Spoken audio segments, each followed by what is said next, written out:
yang meninggal dunia. Harapan Wa yang terakhir saja sekarang seperti apa? Hai teman-teman semuanya, berjumpa lagi dengan saya Fori Bakara di kanal YouTube saya Kori News.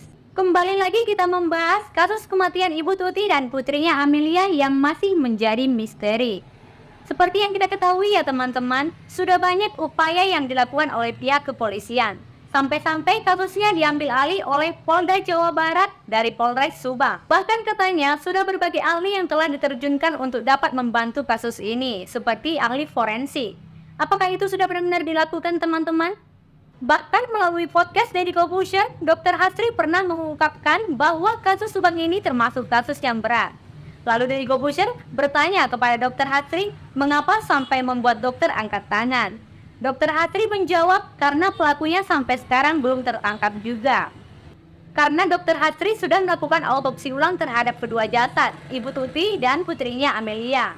Bahkan Dr. Hasri sudah memberikan sejumlah clue untuk dapat membantu pengungkapan kasus tersebut. Namun hal tersebut belum membuahkan hasil. Padahal menurut Dr. Hasri, dengan clue, bukti, fakta yang ia paparkan dan yang sudah terkumpul dapat untuk membantu pengungkapan. Belum ada. Padahal saya udah autopsi kedua. Dan saya udah jelaskan, sudah paparan, udah kasih clue-cluenya gitu kan. Tapi ya belum ada tersangka sampai sekarang.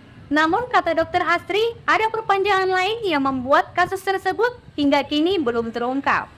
Dr. Hasri mengatakan, kita kan main DNA, tetapi DNA-nya tidak ada yang cocok juga. Dari para saksi-saksi juga tidak ada yang cocok. Dr. Hasri juga mengusulkan untuk menarik dari garis keturunan Hebrew. Siapa tahu ada yang cocok. Namun sampai sekarang belum juga dikerjakan, teman-teman. Kita juga dapat melihat dari berbagai kanal YouTube yang lainnya, teman-teman, yang telah membahas hasil DNA dari garis keturunan Ibu Tuti.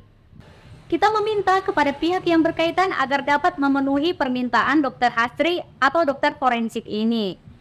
Apakah sebegitu sulit ya teman-teman untuk memenuhi permintaan Dr. Hasri ini? Atau apakah dengan dilakukannya permintaan Dr. Hasri akan melibatkan oknum-oknum baru dalam kasus ini?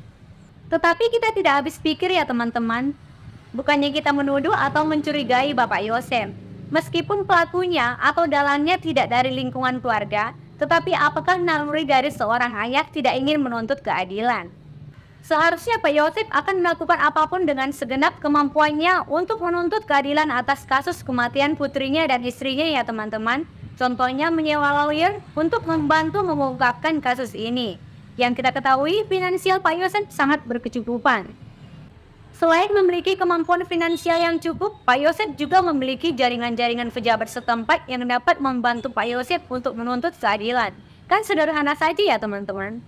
Seperti yang kita ketahui juga ya teman-teman, banyak juga YouTuber-YouTuber terkenal yang dengan objektif menganalisa kasus ini. Seperti Anjas, Freddy Sudrianto yang bukan main-main dalam menganalisa kasus ini.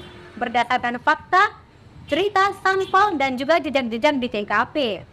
Apakah kepolisian Subang dan Polda Jawa Barat tidak malu akan hal ini? Sudah hampir 2 tahun tetapi belum terungkap juga pelakunya ya teman-teman. Atau apakah ada oknum yang mati-matian membela dan melindungi manusia-manusia yang membuat drama busuk dalam kasus ini? Satu hal teman-teman yang perlu kita tegaskan dengan berulang-ulang mengenai noda merah di salah satu saksi.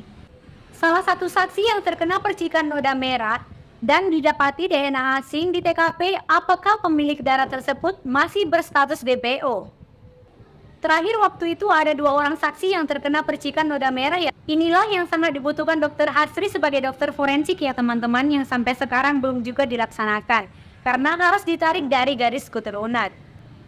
Intinya teman-teman, semoga kasus ini segera terungkap dan kita sebagai netizen atau masyarakat tetap terus mendesak agar kasusnya cepat selesai. Ya, harapannya cuma satu, percaya 100% kepada penyidik dan polisi untuk bisa mengungkap masalah ini. Mudah-mudahan secepatnya. Demikianlah teman-teman berita terkini yang dapat saya sampaikan, dan semoga pelaku dari kasus Subang ini akan segera tertangkap.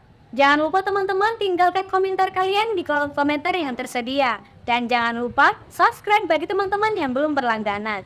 Kori News, salam sehat selalu.